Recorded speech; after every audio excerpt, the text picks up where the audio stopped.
Bem-vindos ao nosso canal YouTube, com o Falando Nisso de hoje, e a pergunta de Roberta Assis Teixeira. Gostaria de falar sobre a diferença entre perversão, enquanto estrutura psíquica, e perversidade, como é comumente conhecida. Então, Roberta, essa é uma distinção muito interessante, porque ela toca na dimensão, assim, moral, né, ou prevalentemente moral, de certas modalidades de sofrimento, certas modalidades de transferência, certas modalidades de relação com o outro, que é o que define em psicanálise uma estrutura clínica.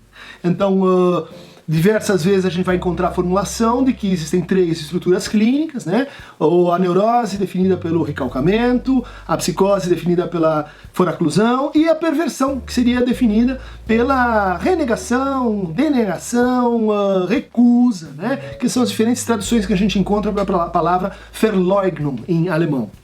O característico da perversão seria então uma espécie de defesa que envolve uma recusa perceptiva e uma recusa de saber, uma recusa de reconhecer a falta no outro ali representado então pelo corpo da mãe, o corpo onde faltaria então um elemento que seria o falo, e isso o perverso não consegue elaborar, não consegue subjetivar, colocando no lugar dessa ausência um substituto imaginário simbólico, né, que é o fetiche. Então, se o neurótico faz sintomas, o psicótico faz alucinações, o perverso faz fetiche. E do fetiche a gente deduz as outras 2 modalidades mais clássicas, os tipos clínicos da perversão, que é o masoquismo, né, em que o sujeito se coloca do lado do fetiche, e o sadismo, em que o sujeito coloca o outro no lado do fetiche. Isso, enquanto estrutura clínica, pode se associar com práticas que a gente culturalmente, socialmente repudia,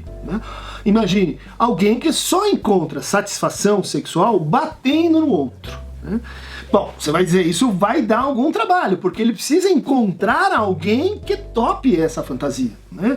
Ele precisa encontrar alguém que se encaixe nessa economia libidinal, né? Isso muitas vezes expõe o sujeito a situações de infração criminológica, de infração da lei, mas é importante destacar, né, isso vamos dizer assim, da vontade direta de infringir a lei. Da vontade, por exemplo, neurótica, de contrariar a lei e de gozar com essa transgressão. Muitas vezes isso não está em jogo na perversão propriamente dita, né? Por quê? Porque é uma diferença conceitual importante entre a lei no sentido psicanalítico e a lei no sentido da norma, a lei no sentido do código civil, jurídico e assim por diante, né? A lei no sentido dos costumes e a lei no sentido daquilo que estrutura o pacto social intersubjetivo daquele com o seu outro e o seu modo libidinal. Por exemplo, há muitas dificuldades que são causadas para as pessoas em função das suas fantasias, que diria o Freud, diria a psicanálise, são sempre perversas. Então, uma pessoa tem uma fantasia de transar com um desconhecido numa noite escura, sem camisinha. Isso é uma atitude de risco, de alto risco, né? Mas você pode dizer, essa pessoa pode ser então esclarecida, educada, mas até certo ponto.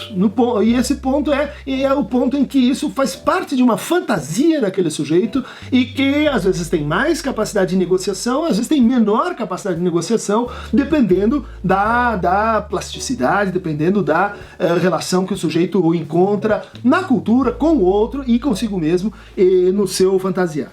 Agora, importante então a tua pergunta, porque ela permite discernir isso do que a gente poderia chamar de perversidade ordinária, né?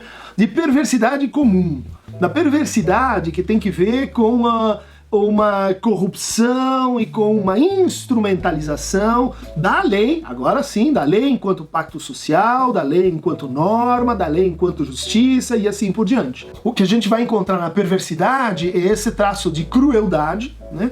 E esse traço de a paixão de se fazer instrumento. Isso é o que o Lacan descobriu ao estudar comparativamente o Kant, esse herói do iluminismo e da moralidade, né? E o Sade, esse anti-herói da libertinagem e da transgressão. Ele diz, esses dois eles se tocam né? Eles se tocam numa fantasia comum, né, de que a lei estaria assim ausente, né, de que a lei ela é uma substância transcendental, ela é uma substância sem objeto, né, sem aparato empírico. O que a perversidade faz, em última instância, é usar a lei como um instrumento.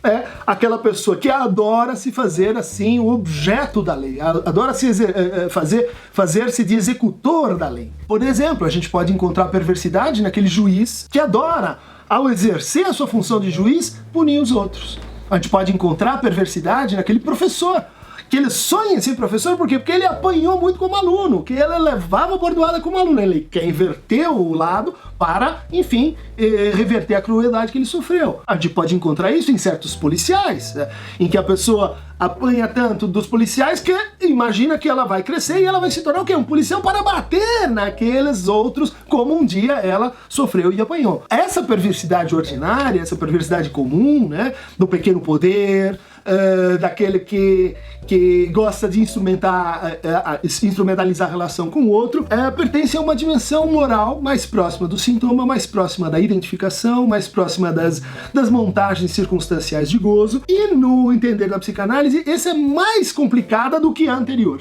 né? É mais difícil, porque ela joga com as duas coisas. Às vezes você tem um verdadeiro perverso que está associado com perversidades, mas na maior parte das vezes você tem falsos perversos, né? Você tem neuróticos, você tem psicóticos que estão exercendo, né, a sua perversidade a partir de uma injunção muito ruim de suas próprias fantasias. Para esse assunto eu recomendo Elisabeth Rodinesco, A Parte Obscura de Nós Mesmos, onde ela vai fazer uma pequena história da perversidade, de como a gente não consegue tolerar a ideia de que existem perversos, e Dani Robert Dufour, A Cidade Perversa, que é uma leitura da modernidade a partir da noção de perversão, mostrando como nossa sociedade se tornou uma sociedade pornográfica, uma sociedade do espetáculo, da exibição, da instrumentalização da lei, do empreendedorismo da regra para oprimir, segregar e fazer mal aos outros. Outro trabalho do Dani Dufour, vai na mesma linha, é A Arte de Reduzir Cabeças, também da Companhia de Freud. Para participar do canal, clique aqui no Aqueronta Movebo e vejo vocês na próxima.